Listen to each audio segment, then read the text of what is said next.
Bom dia, boa tarde, boa noite. Aqui é Paulo Lisboa com o Bipolar, do canal Abre Alas FC, falando sobre a 15ª rodada do Campeonato Brasileiro que ocorreu nesse final de semana. No sábado, tivemos um empate do Fortaleza com o Bahia. O Bahia foi um resultado ruim, que impede de chegar mais próximo dos líderes. E para o Fortaleza, um péssimo resultado, já que o Fortaleza continua na zona de rebaixamento, trocou o técnico. O Renato Paiva chegou agora, não deu tempo de fazer nada. Mas jogando em casa, sem sombra de dúvidas, um péssimo resultado, né?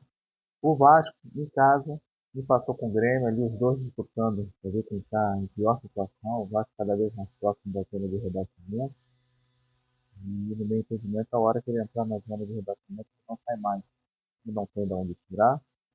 O Fernando Diniz tenta colocar sua forma de jogar, mas não tem jogadores qualificados para isso. E tende a ter uma grande dificuldade. O Mirassol culhambou o Santos. O Santos que venceu o Flamengo no Operante, né? O Mirassol venceu por 3-0, um jogo tranquilo, dominou o jogo, né? E fez os gols no momento correto. Tem que dar o parabéns aí pro Mirassol. O Mirassol está em sétimo lugar, tem um jogo a menos com relação aos clubes, dois jogos com relação aos outros clubes. Está aí com 21 pontos, tem a grande possibilidade de passar até para uma Sul-Americana, uma boa colocação do brasileiro. E no sábado também tivemos o São Paulo vencendo o Corinthians, São Paulo saindo lá da rebarba, lá perto da zona de rebaixamento, e empurrando o Corinthians lá para a zona de rebaixamento. A tendência, o Corinthians também chegar próximo da zona de rebaixamento, começar a ter muita dificuldade de sair, de entrar. É um time que não tem de onde tirar, o Dorival tentando, mas salário atrasado, cria-se muita dificuldade. Os jogadores não rendem aquilo que eles podem render, a gente sabe, né? O domingo começou com o Internacional vencendo com sufoco danado o Ceará fez um bom jogo. O Internacional acabou vencendo por 1-0, também ultrapassou o Vasco, jogou o Vasco lá para baixo. O Vitória venceu o Bragantino, vitória surpreendente, empatou com o Botafogo e venceu o Bragantino também, saindo da zona de rebaixamento, isso é muito importante, né? Tivemos o Palmeiras vencendo o Atlético Mineiro seguindo aquela cena de que não consegue render, né? O time com algumas dificuldades também com relação a salários, etc. É o adversário do Flamengo na Copa do Brasil e a tendência é começar a largar o brasileiro para tentar se concentrar na Copa do Brasil. Vamos ver.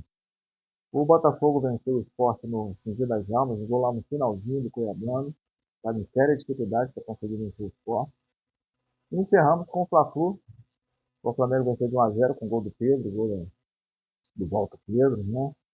Um gol que enche a torcida de esperança de poder voltar a contar um centroavante que faz gol, porque o ataque do Flamengo é inoperante, não faz gol. E o Luiz Araújo é o único que consegue dar algum retorno ali na Copa. Com relação à classificação, a gente tem aí o Cruzeiro em primeiro com um jogo a mais, depois vem o Flamengo, o Bragantino, Palmeiras, o Palmeiras com um jogo a menos com relação ao Flamengo, por exemplo, tem dois jogos a menos com relação ao Cruzeiro, também estaria ali brigando.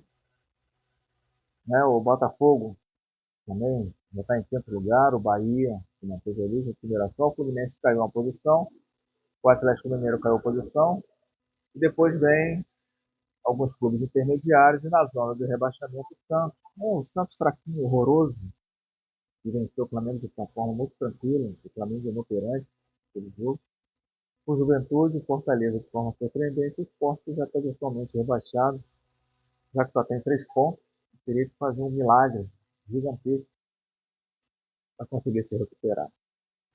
Falando sobre o jogo do Flamengo de forma específica, o futebol ficou nos Estados Unidos. Os últimos jogos que o Flamengo fez lá contra o Bahia, o futebol ficou lá. Contra o São Paulo ainda conseguia render alguma coisa, mas depois contra o Santos fez uma partida lamentável, jogadores andando no campo, sem vontade nenhuma, o Flamengo não tem organização tática, tudo que o Felipe Luiz apresentou no passado também acabou. Não tem mais variação tática, ele insiste com os mesmos jogadores que não têm capacidade de estar jogando mais no Flamengo, Cebolinha péssimo, né?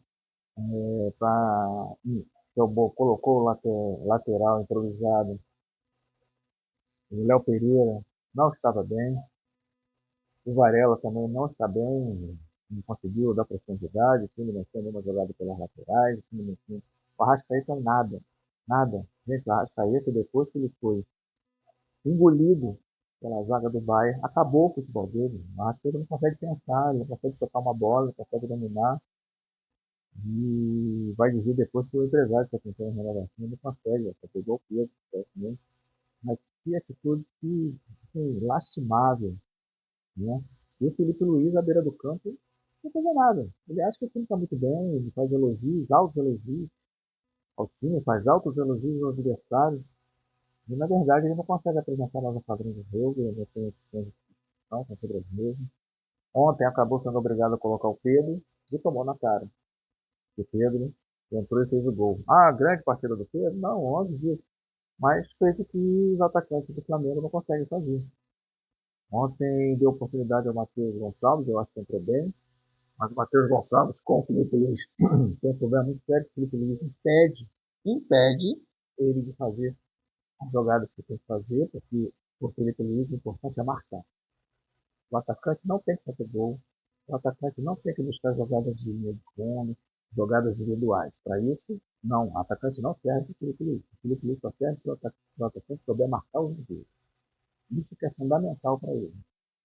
O gol, se sair, maravilha. Mas a preocupação maior do Felipe Luiz é o atacante marcar o adversário. Aí coloca o inoperante Juninho, pelo amor de Deus. A primeira bola que o Juninho recebe, tropeça, recupera. A segunda bola que ele recebe, tropeça, recupera. O jogador de jogo muito. Então, o Juninho não tem condições de jogar no Flamengo.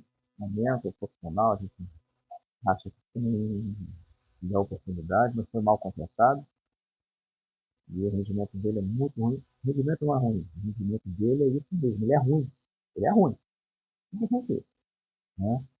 O Flamengo precisa urgentemente de reposição para a saída de Gerson e se livrar de Cebolinha, de Michael e de Juninho, trazer atacante. Vamos perder o Wesley, também tem que fazer a reposição, mas a preocupação grande é o seguinte: o Couto não contrata ninguém. O Couto não tem eficiência. Ele não consegue fazer uma negociação, ele não consegue fazer um jogador, ele é incapaz. Por quê? Porque ele se preocupa em conversar com jornalistas, conversar com o YouTube, dar entrevista, posar para foto. Agora, o trabalho dele, dia a dia, ele não faz. Preparação física é muito ruim no primeiro, confusões musculares sérias, porque a preparação física é ruim. A gente tem problema de relacionamento dentro do grupo. O exemplo agora do Pedro, que ele fez que ele não interviu, ele se omitiu, ele se escondeu, porque ele gerou isso. Né, com papozinho, com amizadezinho no YouTube. O, o Flamengo perdeu o padrão de jogo. O Flamengo não tem opções táticas. E ele também não faz nada. Não sei o que ele faz lá. Sociedade, eu gostaria que alguém me dissesse qual é o dia a dia dele. Além de ficar trocando força com jornalistas, dando entrevista. Então, a preocupação é essa. A gente não consegue fazer uma reposição porque só tem trabalho. A gente pega uns caos que ele diz que trouxe ucraniano que não indica ninguém. Ou se indica no contrato. E a gente não tem o plano C, o plano B. A gente não tem nada. Tentou o Carrascal em maio, estava fechado. Maio, estava fechado. Estamos chegando agora em julho, o cara não chegou até agora. E aí não tem plano B, não tem plano C, não tem outra opção, não é esse, porque não tem capacidade de gerar outro, não tem capacidade de buscar outro, né? E a negociação dele é muito ruim. Eu espero que em dezembro bata o equilíbrio dele contra alguém sério, um profissional sério, com capacidade. Porque esse aí, infelizmente, não deu, né? E a gente espera que aquilo que eles fazem escalar amigo dele, que bate papo para botar jogadores que têm capacidade de jogar pelo que apresenta, não porque é amigo. Eu acho que ele tem tudo para ser, tem tudo para ser o menor exemplo do mundo, não tem que perder a arrogância, né? Tem que ter humildade de reconhecer que o time anda em campo, que o time não tem eficiência tática, e parar com essa palhaçada de mandar atacante que está marcando e esquecer de fazer gol.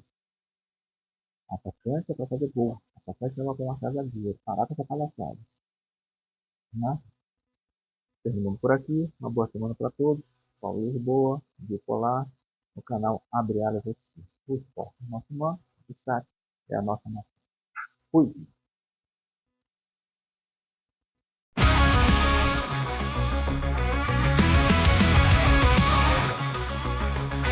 Mas o que quer dizer abrir alas? Vou te contar falando claro. Abrir alas é ter fé no coração. Abrir alas é Flamengo campeão. Paulo Lisboa analisa com emoção, sem perder o foco na informação.